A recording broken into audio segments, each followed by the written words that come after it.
COA computer organization and architecture में जो expected questions हैं जो सेमेस्टर एग्जाम में आ सकते हैं, हम लोग वो क्वेश्चन से डिस्कस करने जा रहे हैं। तो सबसे पहले 10 मार्क्स क्वेश्चन से शुरू करेंगे और मैंने यूनिट वाइज क्वेश्चन डिवाइड कर रखे हैं। हर यूनिट से जो क्वेश्चन आ सकते हैं, कुछ 3, 4 या 5 है एक्सपेक्टेड क्वेश्चंस, जिनमें से ही कोई पेपर बन सकता है। इनके अलावा भी क्वेश्चंस हो सकते हैं, बट ये ऐसे क्वेश्चन हैं जो पहले आए हैं और जो इस बार भी आ सकते हैं, क्योंकि एग्ज़ाम पैटर्न बहुत ही ज़्यादा वो लोग चेंज नहीं कर रहे हैं। मोस्टली वो लोग वही क्वेश्चन पेपर में दे रहे हैं जो लास्ट ईयर में आए हैं। ठीक है, तो यूनिट 1 में जैसे बसेस एंड बस आर्बिट्रेशन, बसेस क्या होती हैं, ठीक है, बस आर्बिट्रेशन टेक्निक्स क्या होती हैं, जैसे डेजी चेनिंग और पोलिंग, ये दोनों मोस्ट इंपॉर्टेंट हैं। ठीक है, अब दूसरा है explain accumulator based CPU with diagram. Accumulator based CPU क्या होता है, उसका डायग्राम। ठीक है, अगर आपको ये क्वेश्चन पूछ रहा है और आपको नहीं पता एक्यूमुलेटर बेस्ड CPU क्या होता है, क्या लिखें आपको नहीं पता, तो आप सिंपल उसका डायग्राम बना दीजिए, कुछ नंबर ज़रूर वो देगा। ठीक है, उसके बाद बात करते हैं तीसरा जो है एड्रेसिंग मोड। एड्रेसिंग मोड ये बहुत ही इंपॉर्टेंट है, ये 10 नंबर के लिए भी इंपॉर्टेंट है, साथ ही साथ 2 नंबर के लिए भी इंपॉर्टेंट है। एड्रेसिंग मोड्स क्या होते हैं, for example direct addressing mode, indirect addressing mode, implied addressing mode, तो आपको ये सब चीज़ें पता होनी चाहिए। साथ ही में ये शॉर्ट नोट में भी आ सकता है।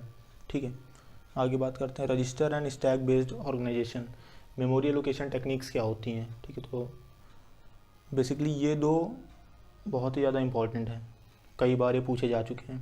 ठीक है, तो आपको फोकस करना है register based memory allocation, stack based memory allocation, आपको इन दोनों के बीच में डिफरेंस पता होना चाहिए। ठीक है, ये इतना यूनिट 1 हो गया। बात करते हैं यूनिट 2 की। तो यूनिट 2 में बूथ एल्गोरिथम, ये बहुत ही ज़्यादा इंपॉर्टेंट है टॉपिक, बहुत ही ज़्यादा, और ये हर साल पूछा गया है, इस साल भी पूछा जाएगा। ठीक है, तो आपसे पूछ सकते हैं कि बूथ एल्गोरिथम क्या होता है, उसका फ्लो ग्राफ बनाइए, फ्लो चार्ट बनाइए, उसे समझाइए। या आपको पूछ सकते हैं कि बूथ एल्गोरिथम में न्यूमेरिकल्स, बूथ एल्गोरिथम के न्यूमेरिकल्स या कैसे न्यूमेरिकल आते हैं, ये वीडियो के लास्ट में हम लोग आपको बता देंगे। ठीक है, दूसरा जो सवाल इस यूनिट से बनता है वो है explain IEEE standard for floating point numbers.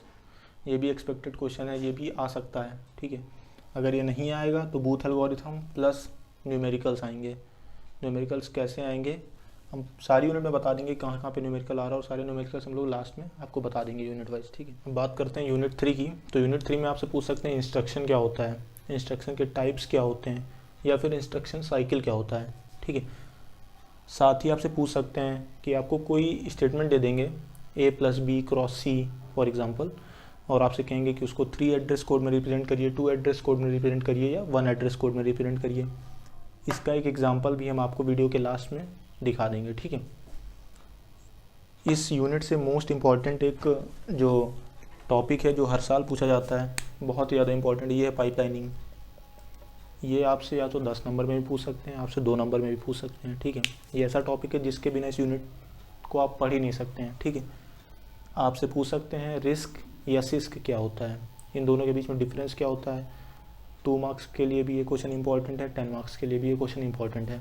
ठीक है, तीसरा सवाल जो इस यूनिट से बनता है वो है micro operations. What are the micro operations, what are the types of micro operations, like shift micro operation, arithmetic micro operation, logic micro operation, या रजिस्टर माइक्रो ऑपरेशन। इसमें से भी मोस्ट इंपॉर्टेंट जो है वो है आपका शिफ्ट माइक्रो ऑपरेशन।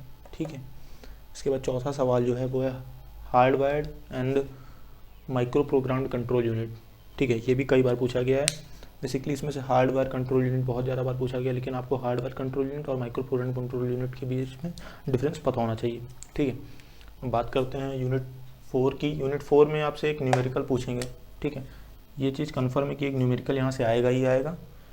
साथ में अगर आपसे थ्योरी का भी कोई एक सवाल पूछते हैं, वो मतलब पूछेंगे ही, तो एसोसिएटिव मेमोरी क्या होती है, एसोसिएटिव मेमोरी क्या होती है, ऑक्सिलरी मेमोरी क्या होती है, वर्चुअल मेमोरी क्या होती है, या फिर what is locality of reference, what do you mean by locality of reference.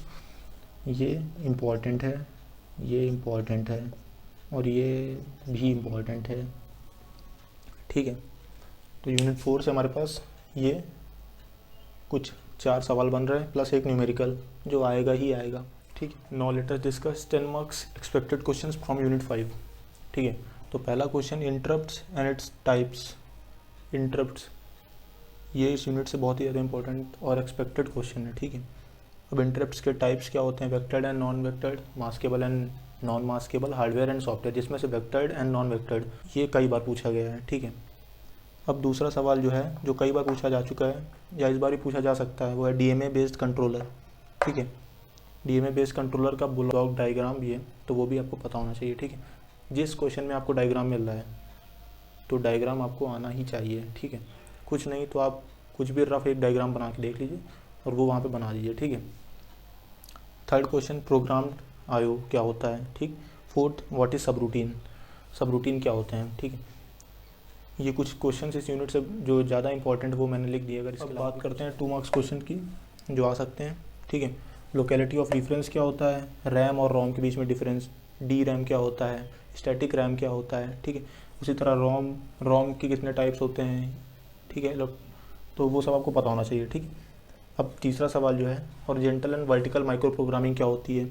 ठीक है, ये इस तरह से भी आ सकता है कि horizontal and vertical micro codes क्या होते हैं।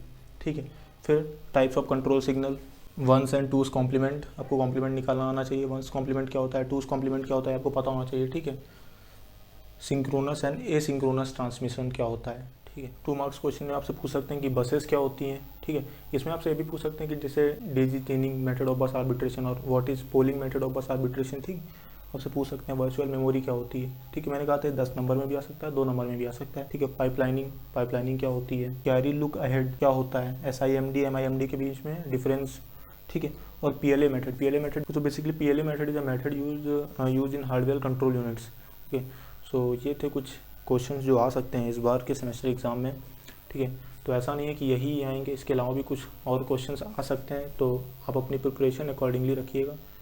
लेकिन ये क्वेश्चंस ऐसे हैं जो आपको पता होना चाहिए। ठीक है, फिर लास्ट में एक चीज़ आपको बताना चाहूँगा कि अगर आपको एग्ज़ाम में कुछ ऐसी चीज़ें जो नहीं आ रही है तो आप उस क्वेश्चन से रिलेटेड कुछ लिख के आ सकते हैं।